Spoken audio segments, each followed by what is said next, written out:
you see this line of Team Liquid having a lot of damage, aggression potential, while Ultra Legends, could they be a little bit too utility heavy? We will find out in the game. Once again, welcome to MSC 2025. He didn't use his skin, but to be fair, this skin is also very, very nice. I personally went out of my way to get the diamonds to buy it as well, so I totally understand it. Me and coveted, same mindset. Same mindset. Basically, you're just as good, right? Flicker already. Look at the aggression. This might be a first blood already for coveted, but he's checked from Quanok, so they'll back off, but they're going to get the Lithwander. Are on a different level because he's making hard predictions, right? He could have just gone into a straight line. If he played it absolutely straight, he would have gotten all three with the top. But now we come up to our very first turtle here. Level 4 is not achieved, as you can see. Oh! Whoa! Sanford already going to jump in. Infernal Pursuit on Quanok. He's going to be gone already. Throwboy, popping the heavy spin. He'll get the turtle, though. Turtle secured by Ultra Legends. Meanwhile, still, coveted actually falls. Now the rest, CLPH, are still gonna go for the fight. Circling Eel drop down. They go in. Throwboy joining the fight again.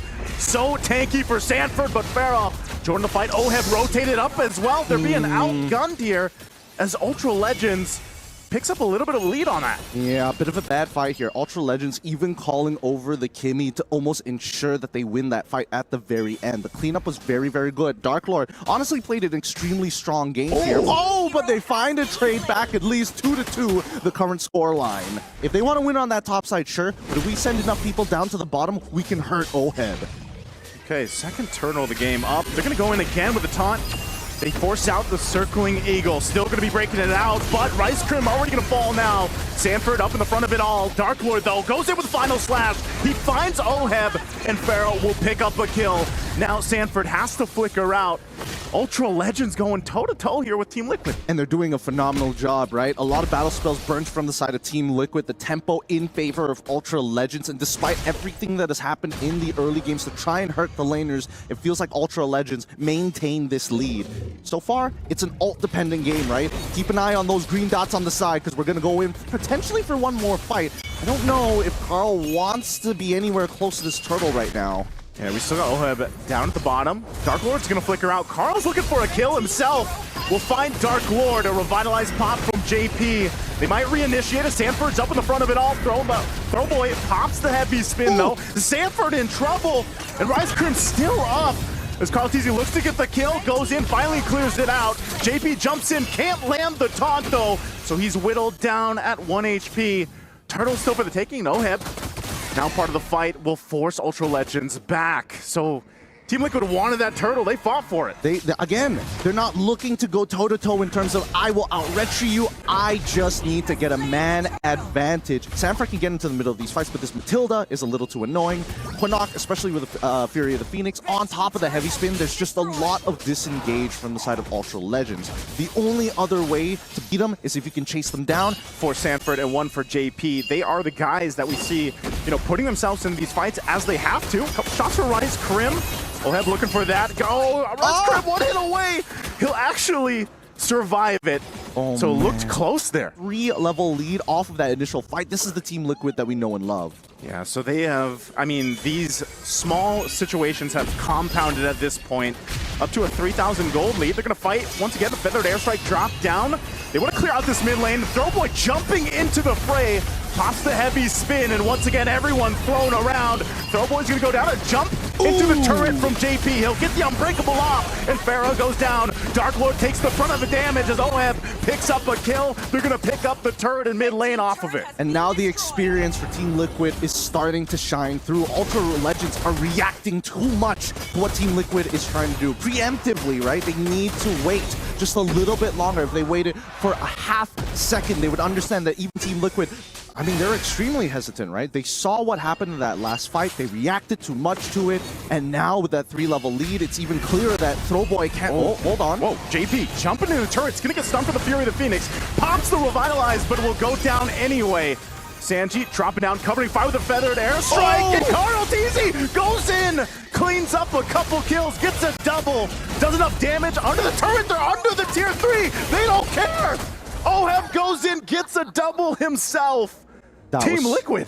That was too clean. That was too clean. I mean, Ultra Legends had the correct idea. Take out JP, take out Samper, separate the front line and the back line, and then you have an opportunity to force Carl, force OHEB in positions where they need to go out of their way and overextend to make it happen. But Team Liquid, they've got the mechanics to back themselves up. They have the lead to make sure that these waves are fully utilized, especially for someone like Carl, because Lancelot, he loves those waves. Form that they're used to showing in a lot of the competitions that we've seen Team Liquid play in. So this gives them a massive lead. This is going to be a Lord in their hands. And Ultra Legends is going to have to hang on here. Hey man, when the SSJ, the trio, takes some damage, that's when you call in the baby cakes. And so far, it's working out perfectly. Oh my god! Daddy JP jumping on in, taking out Throwboy. He's going to be fine. Pops are revitalized. They're going to work on this turret. Shield's going to go down. Dark Lord won't find that final slash either. So they have to get ready.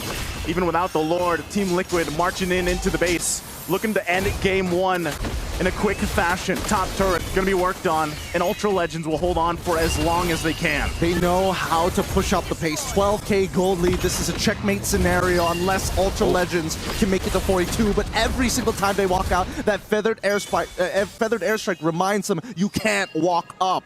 Okay, without the feather airstrike, I don't know if Team Liquid's going to be able to end the game unless they can turn this fight completely in their favor. Dark Lord could be in trouble. Final Slash going to be used. Has to flicker defensively. Carl TZ doing work under the turret. Won't find the kill though, so Lord's still going to be worked on, and that's fine for Ultra Legends. It looks like they found themselves staying in the game. Okay, we need to put up the item list. I'm curious to see whether Rice Cream has the... Oh, hold on. Another feather airstrike coming up, because Granok is standing too close for comfort. Again, jumping on in, flicker burn, forcing the fight on the turret. JP will get taken out, separated from the team. Sanford down the front of all. Dark Lord also low, forced out a flicker, but OHEB still going to be unleashing. Finds a kill on Dark Lord. There's another defensive flicker from Ultra Legends, but they're still holding Team Liquid at bay from ending the game. But all base turrets will be worked on here. Sanji, one hit away on that turret. It won't go down just yet. And Throwboy taking a little trip there with the guiding wind. Sanji, last auto attack, gonna take out the final inhibitor from Ultra Legends. This is such a difficult position because Ultra Legends have to make choices, especially when you're pushed in, coming in from Pharaoh. Kinda interesting here, a little dangerous, I'm not gonna lie, but we do see that the Flask of Oasis has already been complete. And that's been why we've been seeing more aggressive moves from Dark Lord. Oh. These are also still the aggressions from Team Liquid. Carl TZ going on the backside. They're forcing Chaos alone. A jump from JP. Finds multiple members. Throwboy's going to be gone, and they're going to work on Dark Lord next. Dark Lord falls. They'll come in for the cleanup as Team Liquid will go ahead and take game one in this best of three. Really nicely done from Team Liquid. We get to see what they are all about. Tempo-based combat. They have the lead. They will press it down your throat until they have checkmate angle. Your one core damage dealer. Again, Liquid's lineup has 3 core damage dealers on them. The Granger, the Farsight, and the Lancelot. And that's why I say it was so, you know, in a sense where you were allowed to be that trigger-happy Farsight. They want to go for damage diversity. I guess they do see the joy on the opposite end. Tigreal is also a little annoying to deal with, but I think Ultra Legends, very standard like Southeast Asian style of composition that we're very used to seeing in our own MPLs. I think my biggest problem is the lack of potential damage from the side of Team Liquid, right? Like, I agree that Carl TZ is looking for these like one-off pickups. Right. But then when the fight is done, what happens then, right? Yeah. If Sanji ends up collapsing in the middle of that fight, if OHEB, who's probably not going to participate for at least 9 minutes. Whoa. JP getting really close. First blood for Throwboy. Ultra Legends will pick up an early kill from JP. And all this because overextending on a Little Wanderer. That was a little strange, not going to lie, but hey, still recoverable. Okay, Throwboy once again looking for Sanford. Will get the flicker, uses the retribution as well. Still going to be going. Couple hits away for Sanford. Oh, Throwboy picks up another kill. He's 2-0 early on. He's 2-0. He ends up missing a cart minion, which is gonna really suck for him. I mean, a little unfortunate there. Yeah, up here up top, OHEB delaying, and there's the shadow kill from Carl TZ. The timing on point. Meanwhile, in the middle lane, JP goes down again, but still, Sanford joining the fight now. Dark Lord takes a couple hits. Won't be able to survive that, though, as Sanford now converts. So Team Liquid finding their own, I guess, through this aggression. Sanford could be in trouble, gets thrown into the turret, takes a shot and will fall. Oh, Sanford, he's a little sad about it. Not level 4. Oh, under the turret, Oheb, 1v1, Pharaoh, well, he's gonna be fine. And there is Throwboy to punish Oheb. So we see Team Liquid being very aggressive here early on, Gideon. Yeah, has been able to progressively get more and more farm. Sanji is the one who's not dying and has the full level lead. And look, Quinnox, again, he's trying, but every single time Carl shows up, he's forced to use an ability. Yeah, he's, and every time that Flicker is down, the timing is going to be there for Team Liquid to go ahead and punish it once again. So now up here in the gold lane, Pharaoh won't escape that one. JP comes in to make sure they secure that kill. So Oheb, JP doing work. Still a minute away on the objective though, so Team Liquid will go ahead and continue to put pressure up here on the turret for now. Now, most people, oh wait, hold on. Let's see how this plays out. Sanji could be in trouble here. Throwboy has quite a bit of damage, but enough crowd control will keep him alive. Sanji relying on the team here. Great Tsunami Slam. Now Oheb waiting for the rest of the team. Drops the Zaman Force. Rice Crim forced off of the turret.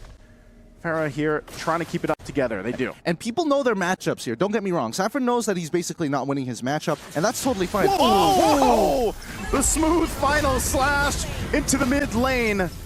Be able to pick up Quanok. Oh boy, I don't know. He's going to jump in for Sanji. Pops the beats here. Sanford again with a stun, and there's the slam forward. But Throwboy, there's an implosion. Still in the mid lane, going to be forced out. Oh, Sanford will get punished for earlier on. Dark Lord still a part of the fight. I don't think they can pick up a kill though. He's tanky enough. The rest of Ultra Legends joining the mid lane. They're gonna drop down the feathered airstrike. JP trying to get some distance, but will fall anyway.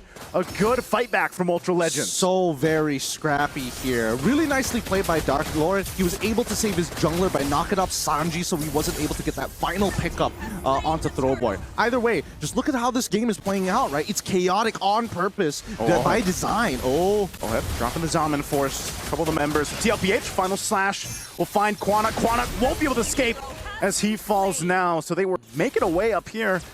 Good drop of the beat. Still, they're going to fight it out. Shadow Kill going to be used, and Carl Teasy is going to have to get out of here. He's focused down under half health. Dark Lord jumping back in, goes back with Quad Shadow, and will survive for now. Pops the Rejuvenate, and Throwboy forced out. Sanji could be in bad position now as he tried to help Carl Teasy.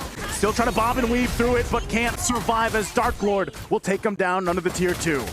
That one, bit of a mistake from Team Liquid's side that they needed him to decide whether to disengage or not. But I think Sanji was confident he could take out Throwboy, and that ended up putting him in a pretty awkward spot. Regardless, Oheb is going to get a T1 on top side. They've unlocked him, and now the main win condition for the side of Team Liquid is now on the loose. This is a very different Throwboy in game 2. And maybe that's just the fact that he's on a different style of hero, you know, for the jungle. But he's a lot more aggressive. He can be a lot more of value, I feel like, on this Joy. Once again, the mid lane is going to be the focus. Rise Crim doesn't have a flicker, so don't expect a surprise implosion from him just yet. Feathered airstrike. Oh, a huge final slash from Sanford again. They're going to jump in, collapsing down on Dark Lord, and you can't withstand the damage. It's a wipeout from Team Liquid. And what did I say? Doesn't matter how badly Sanford loses, as long as he lands a good final slash, the fight's basically done for. That's when we see Ultra Legends start to break in formation. Right Scream can look for these big engages, but if Quinnox gets caught, their main anchor starts to fall. Right now, Ultra Legends need to recognize that Quinnox is getting highly targeted. So they need to make sure that Pharaoh and Quinnox are on 2 separate angles, if not, have some decent space in between each other. Okay, they do take this orange buff, a final slash on Dark Lord.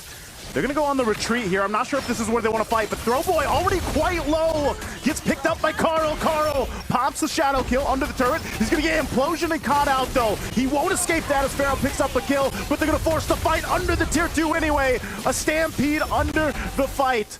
Now Rise Crim will survive. Quanok just flapping away. Wings by wings. Sanji's not going to let him go. He's going to drop that lantern right in there. Takes a couple shots himself. Quanok flickers out, but he's going to get whittled down. And Sanji knows it as he picks up that kill. Outplayed. Like, sure, I get it, you know, get a little bit of tenacity. Sanji gonna be in your face, gonna be a problem picking you up all the time, but like that movement speed ain't saving you, especially when you're dealing with Sanford alongside to kind of extend the CC. Tsunami Slam once again. Rise Crim will pop the implosion, be able to catch him out. Sacred Hammer too. JP still alive. Fight going in anyway. Rise Crim finally falls, and they collapse down on him. Throwboy looking for his own option, but he's gonna get stunned, and he's go down to 3 fall for Ultra Legends. They need Rice Cream to also open up the map. He's finding some good, don't get me wrong, good implosions, but they need to stop Sanford from canceling the Feather Airstrike. Oh, having a final slash!